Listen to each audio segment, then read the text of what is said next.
Sejumlah pemain Persib Bandung dibekap cedera pada sesi latihan yang digelar pada Rabu 16 Agustus. Deddy Kusnandar harus absen dan sejumlah pemain lainnya berlatih terpisah. Pelatih Persib Boyan Hodak bicara peluang main anak asuhnya yang tengah mengalami masalah kebugaran tersebut.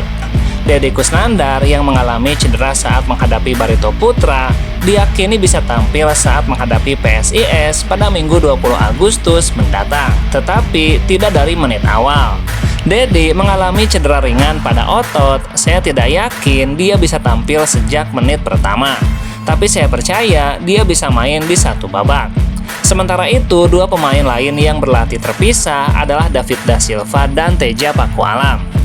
Boyan Hodak menyampaikan peluang main David Da Silva masih terbuka lebar. David mengalami cedera peradangan pada tendon. Ini juga bukan cedera yang terlalu serius, tapi saya perlu melihatnya di dalam latihan. Mungkin dia akan siap untuk pertandingan nanti, tapi saya tidak tahu dia akan bisa tampil penuh atau tidak. Sementara itu, Kakang Rudianto yang sempat absen karena mengikuti pendidikan kepolisian mendapatkan sorotan dari Boyan Hodak. Mungkin hanya Kakang yang terlihat tidak terlalu nyaman, yang membuat beberapa kesalahan. Itu karena dia tidak berlatih belakangan ini, tuntasnya.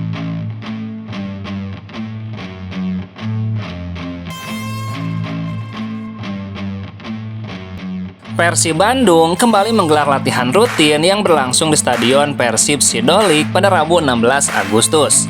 Dalam latihan tersebut, dua pemain Persib yang sebelumnya absen panjang karena tampil membela kesatuan di Piala Panglima, Fred Butuan dan Reky Rahayu sudah kembali. Pemain yang sebelumnya cedera pun, Rahmat Irianto, tampak sudah bergabung melahap program latihan yang diberikan oleh pelatih Boyan Hodak. Laporan dari laman resmi Persib Bandung, dua pemain yaitu David Da Silva dan Teja Pakualam hanya berlatih di sisi lapangan untuk melakukan penguatan otot. Satu pemain dikabarkan absen yaitu Deddy Kusnandar yang diistirahatkan usai cedera menghadapi Barito Putra. Latihan yang dipimpin oleh pelatih kepala Boyan Hodak dibantu asisten pelatih baru Miro Petric, Yaya Sunaria, dan Luizinho Passos serta Imade Wirawan. Latihan ini pun menjadi persiapan menghadapi laga tandang kontra PSIS Semarang.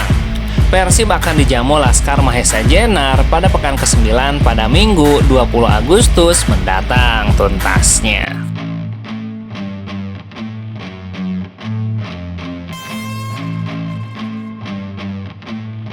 Nasib buruk menimpa Matheus Pato yang masih kesulitan menemukan performa terbaiknya bersama Shandong Taisan. Sejak bomber asal Brazil itu memilih meninggalkan Borneo FC Samarinda. Pesaing top skor David Da Silva di musim lalu tersebut bahkan hanya mendapat kesempatan bermain selama 23 menit meski diturunkan sebagai starter di laga kontra Zhangzhou Mighty Lion dalam lanjutan kompetisi Liga Super Cina pada Minggu 13 Agustus.